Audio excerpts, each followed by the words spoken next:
This isn't a world-famous tourist destination, but perhaps that's exactly what makes Angola so special.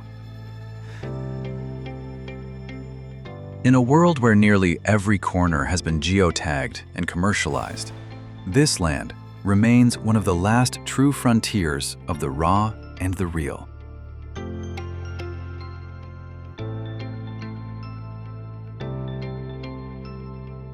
Angola doesn't try to win you over with polished amenities.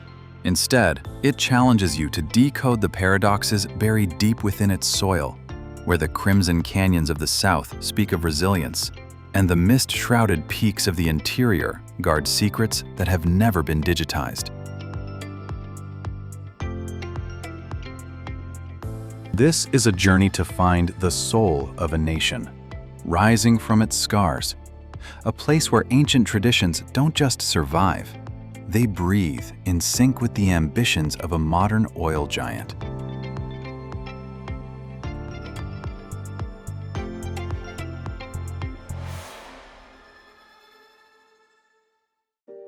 Lwanda, the vibrant contradiction. Our journey begins in the heart of the machine, a city that defies easy categorization.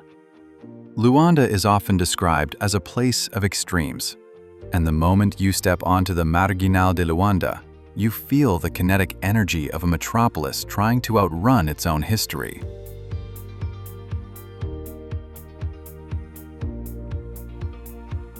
To your left, the Atlantic Ocean stretches infinitely, a calm blue horizon that has seen centuries of trade and turmoil.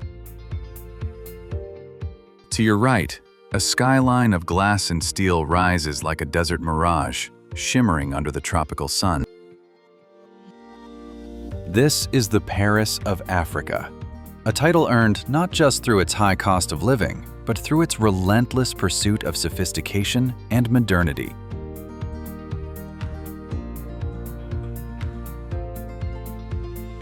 However, the real code of Lwanda isn't found in the luxury penthouses or the corporate headquarters of international oil firms. It is found in the gaps between the skyscrapers. If you look closely, you'll see the colonial Portuguese villas, their pastel paint peeling like old memories, standing in the shadow of cranes and construction sites. This juxtaposition creates a visual rhythm that is uniquely Angolan, a constant conversation between what was and what will be. The city's pulse is loud, chaotic, and unapologetically ambitious.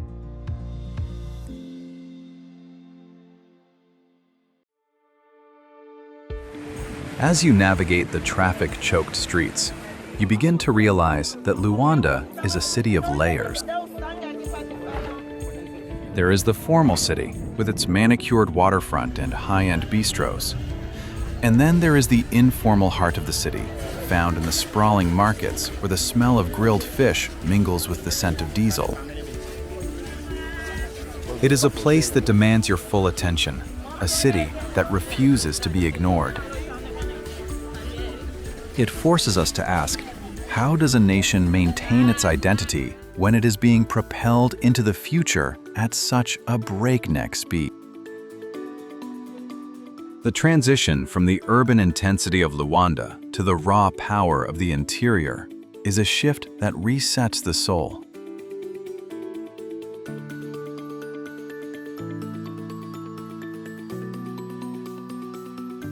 Kalandula Falls, the Great White Mist. Leaving the steel and glass of the capital behind, the landscape begins to soften into the lush, rolling greens of Melange Province. Here, tucked away from the main tourist trails, lies a force of nature so immense it feels like a secret kept by the earth itself. Kalandula Falls is not just a waterfall. It is a thundering wall of water, spanning over 400 meters, where the Lukala River plunges into a jagged abyss. Unlike its more famous cousins in other parts of the continent, there are no souvenir shops here, no fenced-off viewing platforms, and no crowds of tourists vying for the perfect selfie.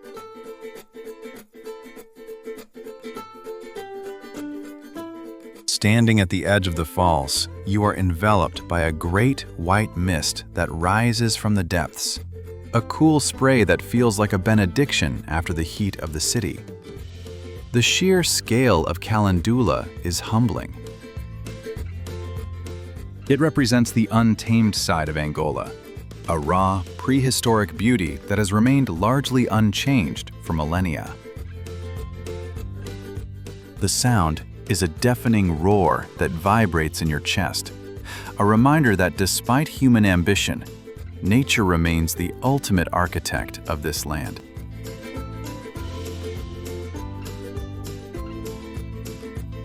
There is a certain spiritual weight to this place. Local legends speak of the falls as a site of power, and as you watch the rainbows dance in the mist, it's easy to understand why. Kalandula serves as a bridge between the physical and the ethereal.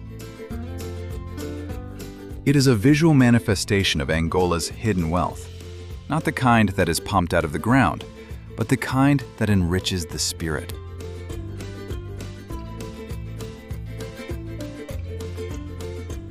The Namibbe Desert, where time stands still. As we move further south, the humidity of the falls gives way to an arid, haunting silence. The Namibbe Desert is one of the oldest on the planet, a vast expanse of shifting sands and gravel plains that feels like the very edge of the world. In the Namibbe, the concept of time begins to dissolve. The dunes, painted in shades of ochre and deep orange, shift with the wind, erasing footsteps as soon as they are made. This is a landscape defined by endurance.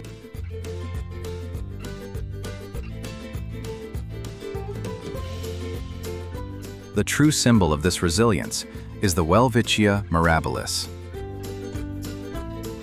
At first glance, it looks like a pile of tattered, wind-blown debris, but this plant is a biological marvel. With only 2 leaves that grow continuously throughout its life, the Welwitschia can live for over 1,000 years, drinking only the fog that rolls in from the Atlantic. It is a living fossil, a witness to the rise and fall of empires, surviving in a place where almost nothing else can.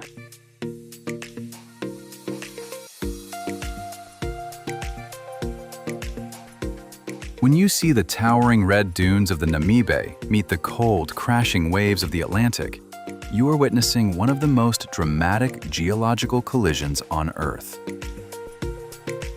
It is a place of stark, minimalist beauty that forces you to confront the vastness of the natural world. In the silence of the desert, the noise of the modern world fades into insignificance. Does the sight of a 1,000-year-old plant surviving on nothing but mist change the way you think about your own resilience? The silence of the desert is not empty. It is inhabited by those who have learned to speak its language.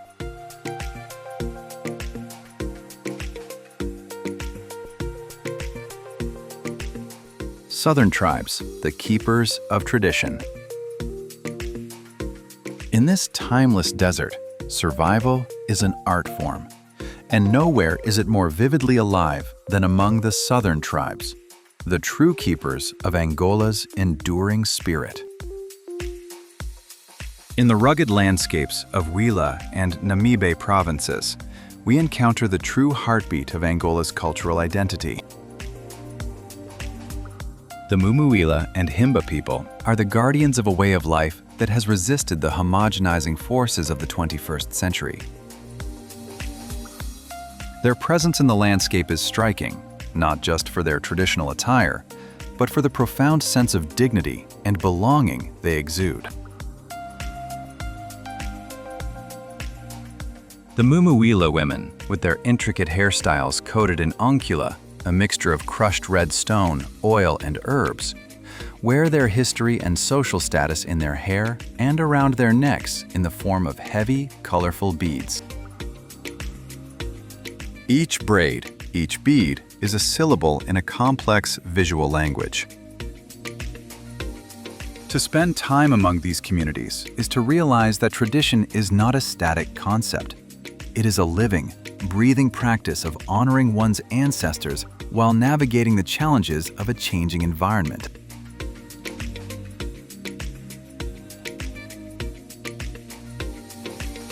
There is a deep sense of community here that is often lost in the hyper-individualism of the West.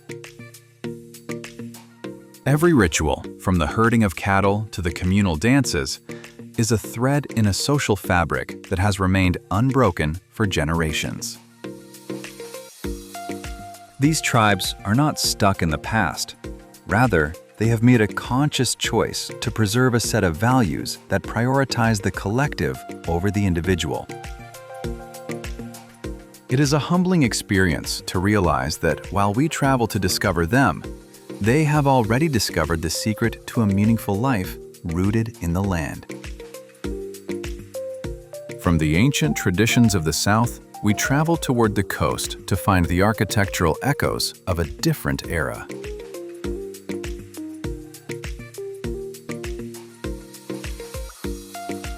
Benguela, the architecture of memory.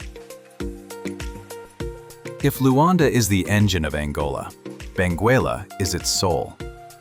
This coastal city offers a stark contrast to the frantic energy of the capital. Here, the pace of life slows down to the rhythm of the tides. Benguela is a city of pastel hues and wide tree-lined avenues, where the architecture serves as a quiet witness to the complexities of the colonial era. The Portuguese influence is unmistakable, from the ornate facades of the churches to the grand, fading villas that line the waterfront.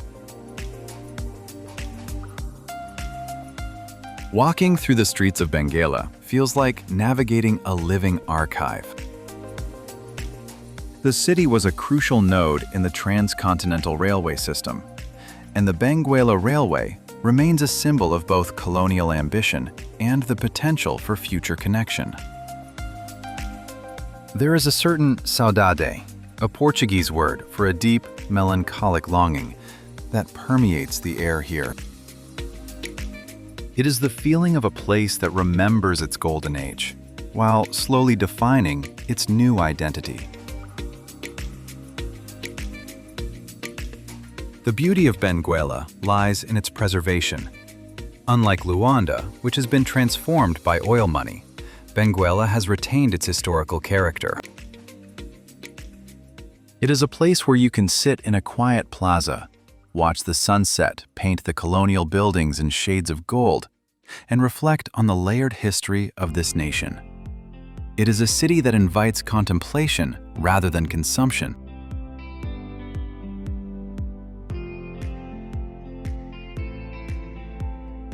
Iona National Park, the Grand Solitude. Continuing our descent into the wild, we reach Iona National Park, the largest protected area in the country. Iona is a place of grand solitude, a vast ecosystem that spans from the mountains to the sea.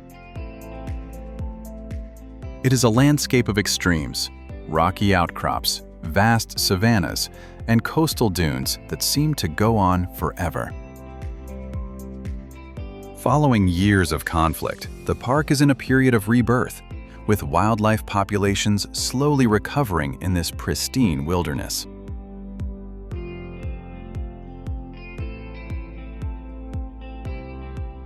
Iona is not about ticking off the big 5 animals on a checklist. It is about experiencing the raw, unscripted beauty of the African wild. The scale of the park is so immense that you can drive for hours without seeing another human being. It is a place that reminds us of our smallness in the face of the natural world. The silence here is profound, broken only by the wind or the distant cry of a bird of prey.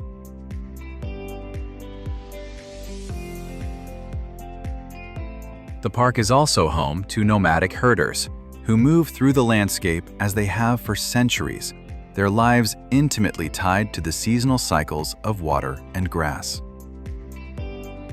Iona represents the ultimate frontier, a place where the boundaries between humans and nature are blurred, and where the land still dictates the terms of survival. If you had to choose between the glittering, high-octane modernity of Lwanda and the profound, haunting silence of Iona, which one would you call your sanctuary? The rugged isolation of Iona eventually leads us back toward the coast, where the earth performs one last dramatic trick.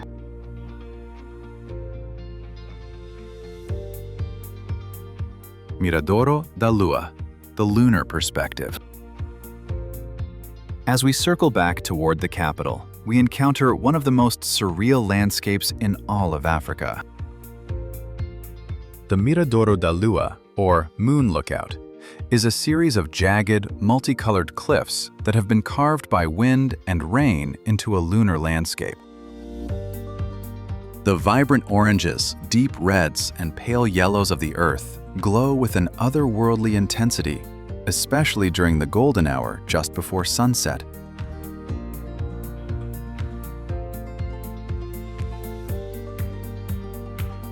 The Miradouro da Lua offers a moment of profound perspective. From the top of the cliffs, you look down upon a landscape that looks like it belongs on another planet, while the Atlantic Ocean crashes against the shore below. It is a reminder that the Earth is a living, changing entity, constantly being reshaped by the element. It is the perfect place to reflect on the journey so far: the desert, the falls, the tribes, and the cities.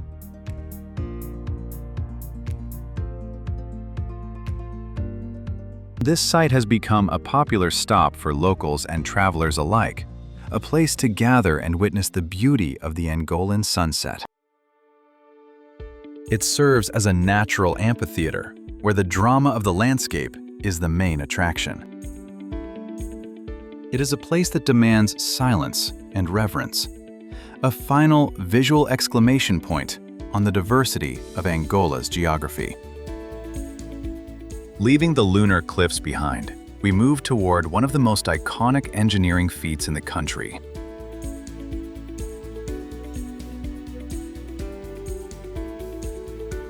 Serra da Leba, the Serpent of the South.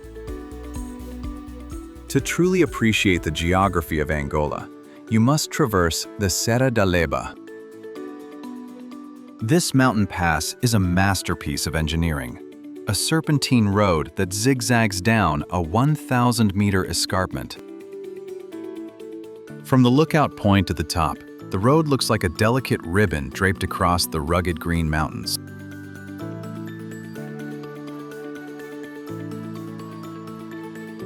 The drive down the pass is a rite of passage for any traveler in Angola.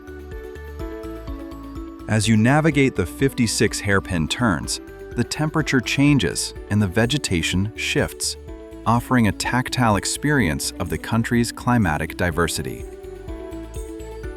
At night, when the lights of the trucks wind their way down the mountain, the pass becomes a glowing neon serpent, a stunning fusion of human ingenuity and natural grandeur.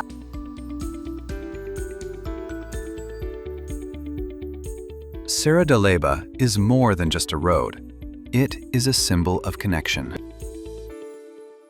It links the high plateau of the interior with the coastal plains, bridging two very different worlds. It is a reminder that, in Angola, the journey is often just as spectacular as the destination.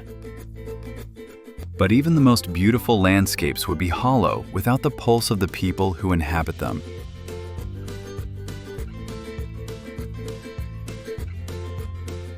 The rhythm of kizomba and semba, the pulse of the nation. You cannot truly say you have seen Angola until you have felt its music. Semba and kizomba are not just genres of music or styles of dance. They are the rhythmic DNA of the nation. Semba, the predecessor to the Brazilian samba, is the music of the streets.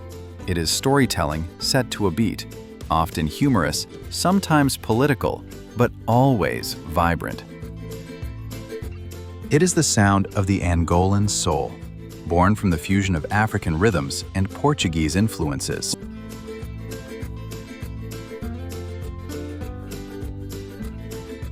Kizomba, on the other hand, is the rhythm of connection. It is a slow, sensual dance that has taken the world by storm, but its heart remains in the backyards and clubs of Lwanda. Watching a couple dance kizomba is like watching a conversation without words, a display of grace, intimacy, and profound synchronization.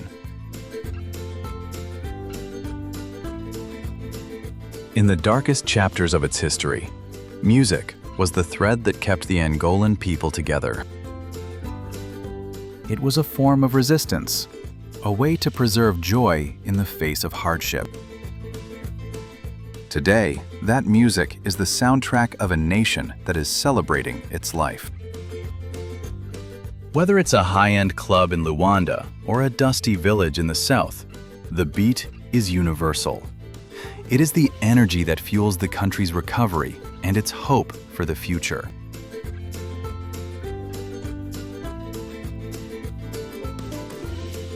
Angolan cuisine, a feast of fusion. Finally, we arrive at the table, where the history of Angola is served on a plate. Angolan cuisine is a masterful fusion of indigenous ingredients and Portuguese culinary techniques.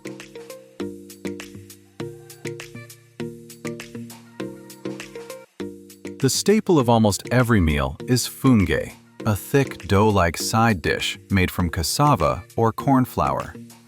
It is the canvas upon which the flavors of the country are painted. The star of the show is often muamba de galinha, a rich, savory chicken stew cooked with palm oil, okra, and garlic. The vibrant red of the palm oil is the color of the Angolan earth, and the flavors are deep, earthy, and comforting. Seafood also plays a massive role, with fresh lobster, prawns, and grilled fish being staples along the coast, seasoned simply with lemon, chili, and salt.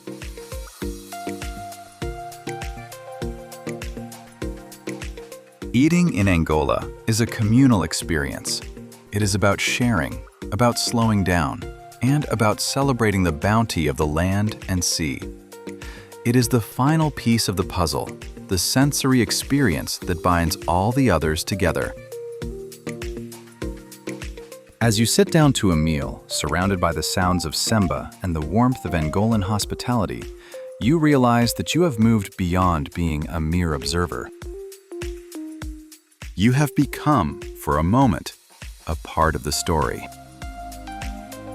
If the history of a nation could be tasted in a single dish, what flavors do you think would represent your own heritage?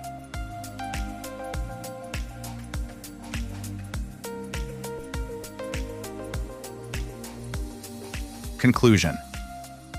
Angola is not an easy country to summarize.